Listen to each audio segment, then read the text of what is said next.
Bonjour mes chers amis, je commence à m'habituer au podcast et hier je vous en ai fait un sur rétrocausalité et le chemin de la conscience. Voilà. Et alors, pourquoi je reviens auprès de vous aujourd'hui? Parce que je suis dans l'enthousiasme. L'enthousiasme de la compréhension. Je comprends. Plus j'avance, plus je comprends. La rétrocausalité, pour moi, a été un casse-tête. Je l'ai apprise. Je l'ai comprise intellectuellement, comme je vous ai dit, mais je ne captais pas du tout l'esprit qu'il y avait derrière. Donc, consciencieusement, j'ai créé mon intention sans vraiment comprendre, et je l'ai fait avec application, application, application. Voilà, mais j'avais pas de plaisir. Je faisais ça parce que je voulais le faire, mais c'était froid. Et beaucoup de gens abandonnent à ce stade-là. D'ailleurs, je m'en suis rendu compte par rapport au mantra que j'ai pu proposer à des relations qui ont très vite abandonné. Voilà. Mais si on continue, si on avance, si on est dans... On ne rebrousse pas le chemin. J'ai pris hier la métaphore du chemin de Compostelle. Et moi, mon chemin de Compostelle se fait à travers la traversée du tarot, car c'est lui qui m'a donné l'éclairage, la compréhension, la lumière pour comprendre la rétrocausalité. Donc c'est toujours avec lui que je suis maintenant en lien et que je vous partage mon propre voyage. Alors aujourd'hui, j'avance sur un autre point qui est très important. Quel est le lien que je peux faire, moi, entre rétrocausalité et synchromédecine? Parce que la synchromédecine, c'est quand même extrêmement intéressant. Alors, je reprends le plus simplement du monde. Le lien entre rétrocausalité et synchromédecine se situe en définitive autour d'une même idée. La santé pourrait être influencée non seulement par le passé, mais aussi par des informations venant du futur et par le sens des synchronicités. Alors, je reprends. 1. La rétrocausalité. La rétrocausalité explore l'idée que le futur peut influencer le présent. La physique quantique nous dit que plusieurs futurs sont possibles et que notre conscience pourrait s'orienter vers certains d'entre eux. Alors, dans cette perspective, bien sûr, il faut poser une intention, faire un choix intérieur, prendre une direction de vie qui permette qu'un chemin vers le futur soit beaucoup plus harmonieux. Voilà, ça c'est pour la rétrocausalité. Maintenant, avec la synchromédecine. La synchromédecine, elle, est une approche développée par Romuald Le Terrier dans son livre coécrit avec Jocelyn Morisson, Se souvenir du futur. Alors, la synchromédecine propose de regarder la santé autrement. Observer la santé via les synchronicités. Comprendre les messages symboliques que la vie nous envoie et relier le corps, la conscience et donner du sens. La maladie n'est pas seulement un problème biologique, mais c'est aussi un signal dans l'histoire personnelle de notre vie. Voilà. Donc, quel est le point de rencontre entre ces deux idées?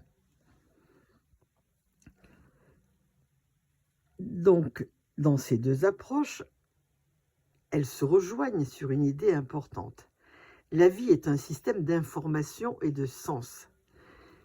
Si on prend cette vision, le futur nous oriente notre présent, les synchronicités indiquent une direction, la conscience participe à l'évolution de notre santé. Alors, pour essayer de simplifier et de simplifier et de simplifier, la rétrocausalité explore la structure du temps et la carte de la roue de fortune est pour moi l'image la plus parlante. Il y en a d'autres, mais pour moi c'est celle-ci. La synchromédecine explore le sens des événements dans notre vie et dans notre corps. Ensemble, ces deux idées nous suggèrent que la vie dialogue avec nous. Alors, on peut dire encore que la rétrocausalité nous dit que le futur peut orienter notre présent. Et on peut dire encore, la synchromédecine nous invite à écouter les signes que la vie nous envoie.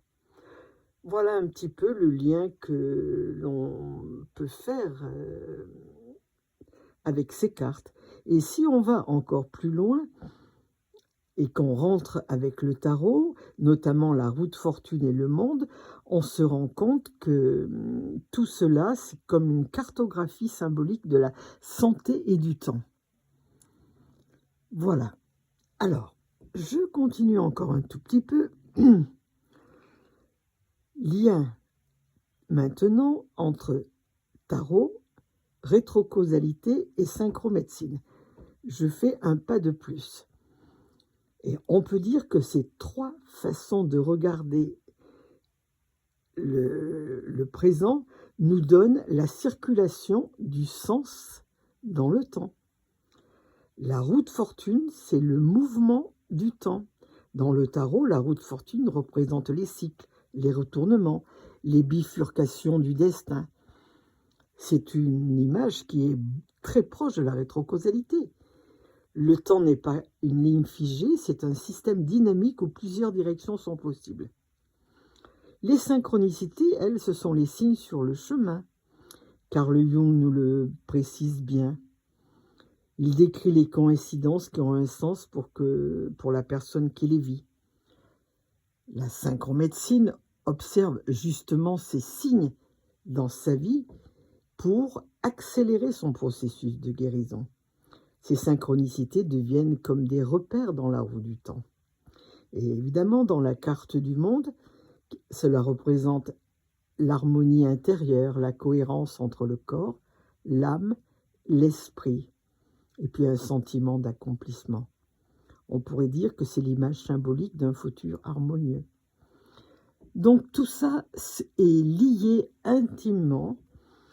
On pose une intention vers un futur possible, on observe les synchronicités et on laisse la vie s'organiser.